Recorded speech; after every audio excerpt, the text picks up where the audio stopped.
Good afternoon, good morning, good evening, wherever you may be in the cosmos. It's Rocken Larry Locken back from a hiatus.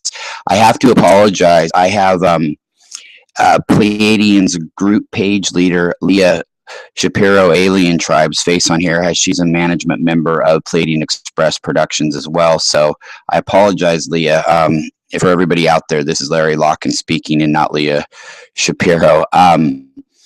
But a little bit to know that I couldn't get her picture off there. So I will be relaxed during this broadcast. Thank you, boss, for making that adjustment to the page.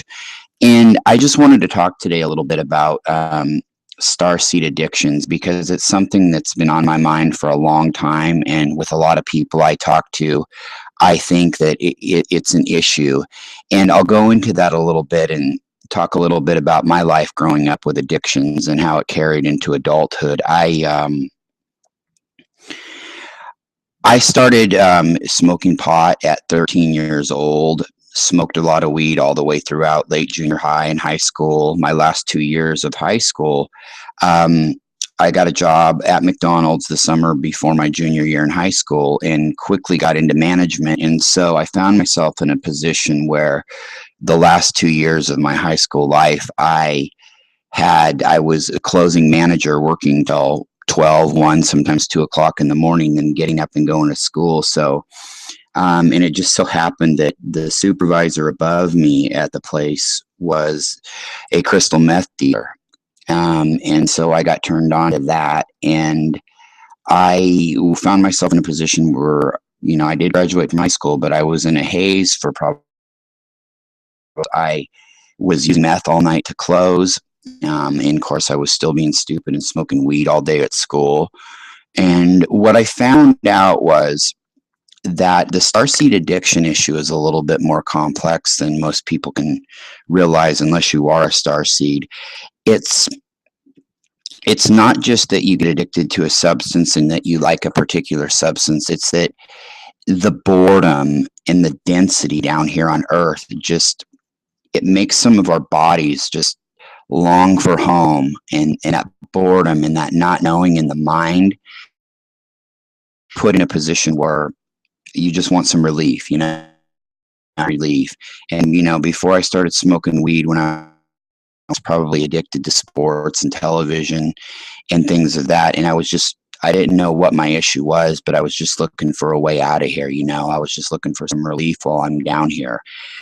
And so what ended up happening was I graduated from high school. And after that, eased up on the drugs a little bit, but then I got addicted to painkillers. And at the time when I finally got rid of my painkiller addiction, probably in 2008 or so, I gained such a tolerance to it that my addictionologist said that I had the second highest tolerance that he had ever seen. And it turns out at the time it was the second highest tolerance ever documented on the West Coast to hydrocodone, Vicodin, and opiates. I was using upwards of 160 10 milligram Vicodin a day, or if I had Oxycontin 80 milligram, which is really, really strong, I was using them in the wrong way. And actually, and it almost cost me my life as I went into a coma one night for 9 hours. And they actually had told my family I was going to be a vegetable, but it didn't, thankfully my guides were with me at the time, which I didn't know I'd had any guides. Okay. But somehow I made it through. And the ironic thing was, even with great health insurance, they released me from the hospital. They were just making sure that I wasn't trying to commit suicide. But really what it was my addiction was so high and my tolerance was so high that it finally hit a roof. And I think the issue is too, I want to get into the issue of treatment, of drug treatment and alcohol treatment. The thing about it is, I think anybody with half of a brain realizes that treatment centers are money makers.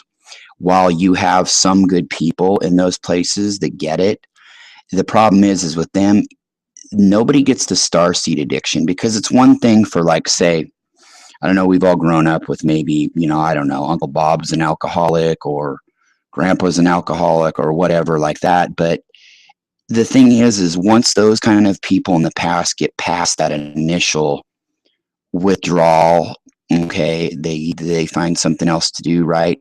Well, it doesn't quit there for star seeds, because the star seeds we have this longing for home. We have a longing for a less dense environment. Our bodies don't like it here. We hurt. We never feel at home here. We just feel like we're out of place. And we're always looking for that certain something, whether it's a food addiction, a drug addiction, a sex addiction. It doesn't matter what it is. And it could be all kinds of drugs. And, and that's just another thing I've noticed with the stars. The couple that I know in person, and, some of them that I've gotten close to and talked to on here, is that it's not just your tolerance is so high, and it's not just one drug. You can use alcohol, you can use weed, you can use meth, coke, heroin, whatever it is, you can use those.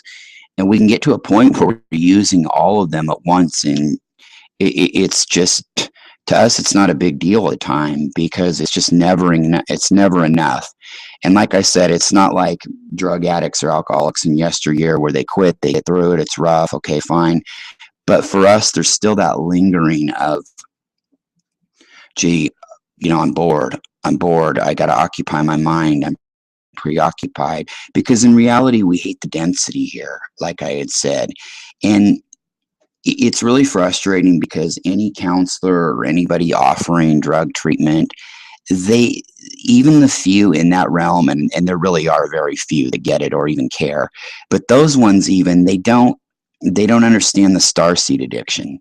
They're caught up in a moneymaker, thinking that they're helping do some good, but let's face it, it's a corporate moneymaker. If they go out of business, if there's no more addiction, or if drugs are legalized and ration out to people like they should be, people that have lifelong addictions, well, they're out of a job and out of a career. So it's just basically a phony illusion moneymaker treatment. Yes, there are some people that have went through treatment and they got all better, and the pink cloud effect, and, oh gee, everything's great now. But that's not your typical starseed, because there's still those underlying lingering issues that are there, that, I mean, you would even sound like you were crazy if you tried to present that to a counselor or somebody like that. I mean, those kind of people don't really listen anyway. I mean, when you think about it, they're know-it-alls, and they'll just look at you like you're another addict or whatever like that. And they don't get it anyway. So to expect them to even comprehend or understand that you're speaking the same language, if you try to describe to them what it's like to be a starseed addict, it's just a lost cause. And I know that, for myself, it's been a lifelong struggle. After it was the weed, it was the meth, then it was the pills, and then alcohol. And I started smoking cigarettes, in fact, going through a divorce at 37. That's the one drug that I had really never used, was tobacco. I'm a party in high school or right out of school. I'd smoke a cigarette here and there or whatever to get a head rush, but probably only a pack or two in my whole life until I was about 37. And I was going through a divorce, and everything else had kind of played itself out. So I started drinking heavily for the first time in my life, and I started smoking cigarettes. And yeah, I know Guinness should be calling. I'm probably the only 37-year-old that has started smoking cigarettes full time. Of course, I'm 39 now, almost 40. But so I find myself at a position now where, like, it's kind of all faded out, but I still like to have a drink, and I still like to smoke. And that's kind of just the way it goes. And I'm not here to pass any judgment, nor am I here to have anybody pass any judgment on me. I'm just trying to put this out there and tell everybody where I'm coming from, and, share a little bit about my story, which that is my story, basically, what I went into. And I think that if we could just remain a support group for each other and continue to talk to each other. I mean, I have contact with the Pleiadians, and I lean on my guides for when things get really bad, but it's a free will planet too. So there's only so much they can do, but offer support. They can't completely take it away from you. But I'm starting to learn that through things like meditation and, getting in more contact with your guides. These are things that can occupy your mind a little bit and make those sort of things subside. Especially, and it helps when you have to do, and, kind of help you in those moments. But I think all in all, at the end of the day, the fact remains that we're starseeds. We're incarnates here from the Pleiades mostly. Some from Sirius, a lot of the older guides from Arcturus, and most of the Arcturian starseeds, their souls are so more evolved that they're may be more immune to facing this kind of thing. And I think that some of the problems humanity has, like what we have with addiction and we have with things like that, these are sensitivity issues that are related to our roots back to the Pleiades. We were in a state of bliss where everything was ascended, and already had been through this kind of thing before in Atlantis and Lemuria. And so now we take another journey, agree to sign up for another tour back here when humanity needs us at this very important time. And we didn't realize how hard it was going to be here. And it's the density, it's the attitude, it's just the flack that we feel here. And so we get tuned into those things and we look for something that's going to just take our mind off of it. Any kind of addiction, like I mentioned before, food, drugs, sex, whatever it is. The only thing that when we get on that route as starseeds, the only thing that we want is more. And so I just wanted everybody, and if anybody can resonate with this out there, that's great. And I want you to know that I'm here for you and people are here for you to talk to you about this. And you know what, if you don't resonate with it, that's fine too. In fact, I'm glad. If you don't resonate with this, I'm happy for you and glad, because you wouldn't want to experience the lifelong head game, so-called, like I like to call it. It's just a head game you play with yourself, with your mind constantly running rampant, and it's like ACDC, ADD, and OCD to the max. And I just want to let everybody know out there that, there are people you can talk to. I'm not promising any cures or any, oh, gee, go here.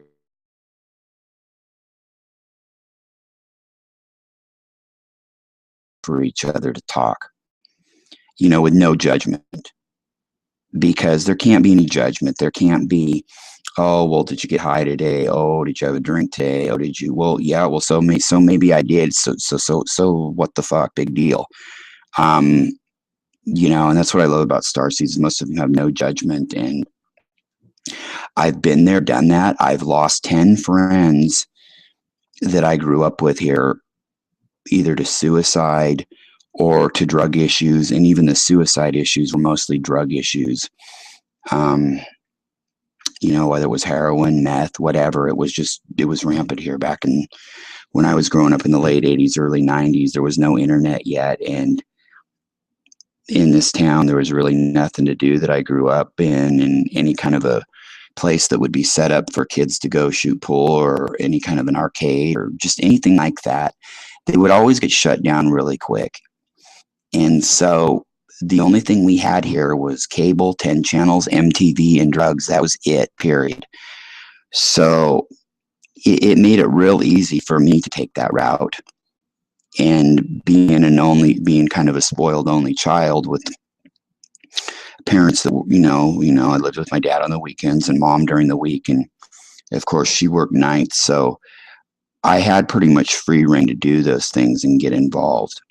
And yeah, I gotta admit, it was really a lot of fun, and I wouldn't change it for the world. It was fun while it lasted. And that's kind of why I'm encouraged about these younger starseed kids.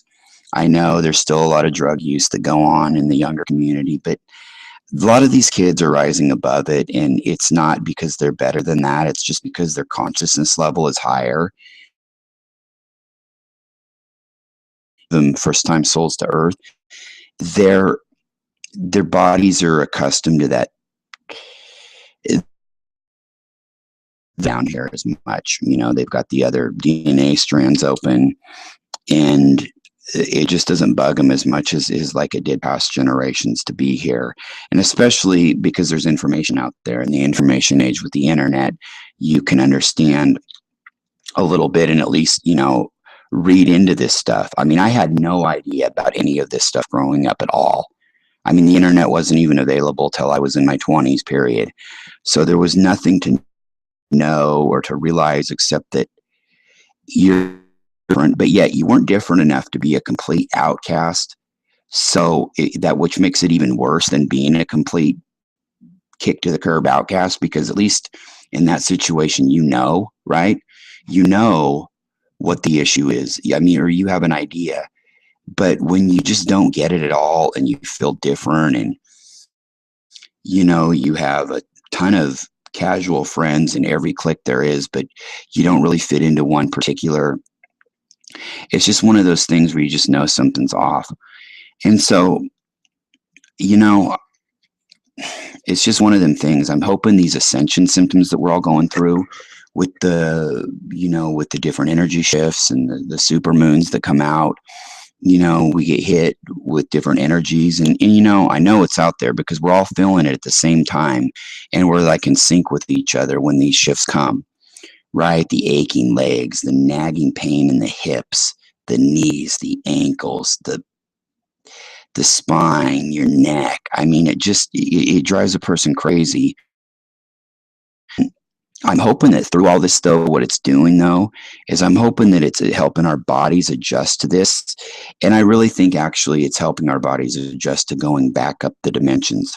We're trying to make it back up the dimensions. And I know I've heard all the advice out there before: drink lots of water, meditate, do this, do that. You know what? And that kind of advice I do appreciate, but it's so generic and cliche. A person just has to really figure it out for themselves. Meditation thing I want to hear, and I do keep my mouth shut, is some blowhard get on one of these posts and go, "Oh, I meditated 15 hours a day," or "I did whatever." I mean, whatever. I mean, that's great for you, but I've heard that a million times. Okay, I'm not here to solve any issues. I don't want anybody commenting that's here to solve any issues, because really all we can do is be non-judgmental support systems for each other. And the Pleiadians are a great tool. They're not going to cure your earth issues because that's not what they're here for. They're not time.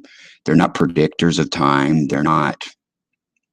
They're mere human beings like we are in a more ascended form.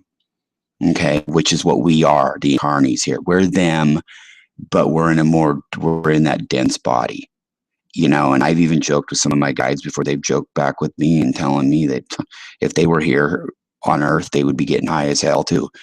Because, not that it's a good thing, but because the judgment that's here, the drama that we don't like and aren't used to, the head games, the physical aches and pains, the longing for home, and the longing for home without even knowing you're longing for home before you start to awaken. There's just so many things that go into that. So I don't know. I'm just putting this out there, and whatever anybody thinks, if they have any stories that they would like to share when I post this, that would be great, and that's fine. But, please save the "I meditated" and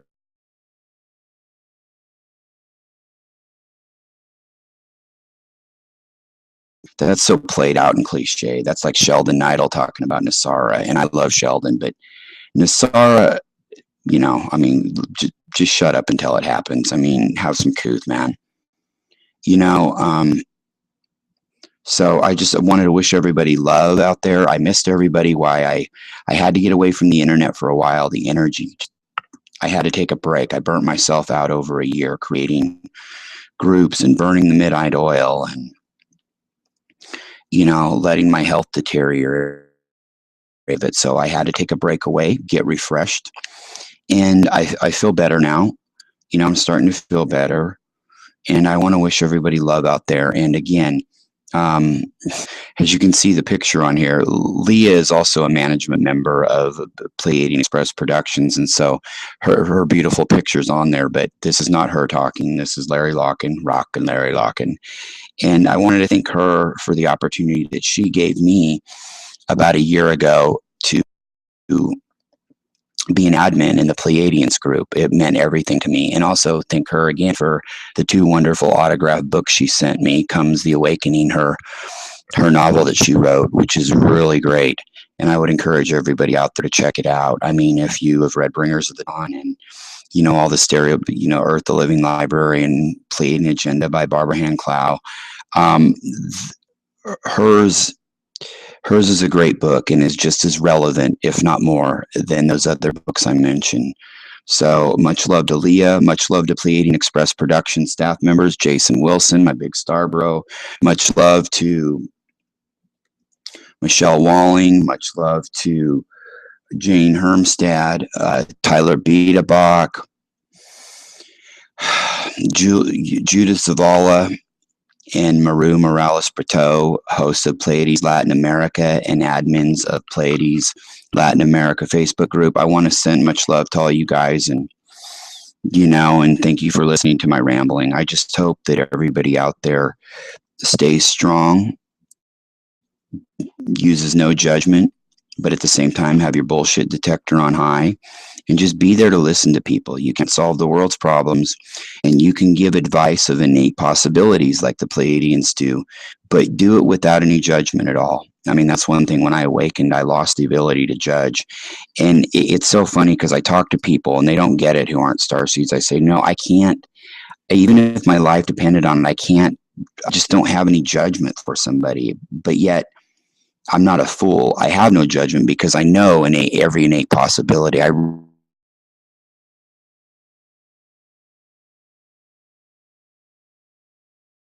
Teresa, and that person could be a little bit of both and go all points in between because I've been there.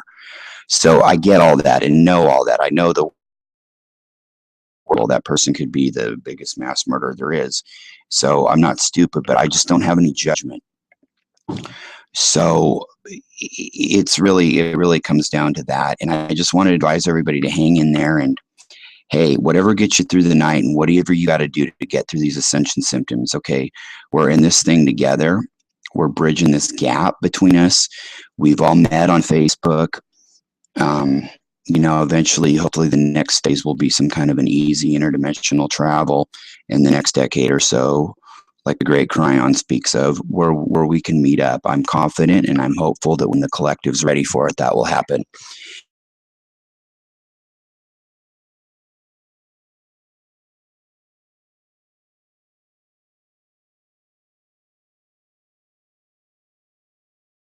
Since I've been on air. So I just wanted to wish everybody lots of love, peace, and that's all. And thank you for tuning in.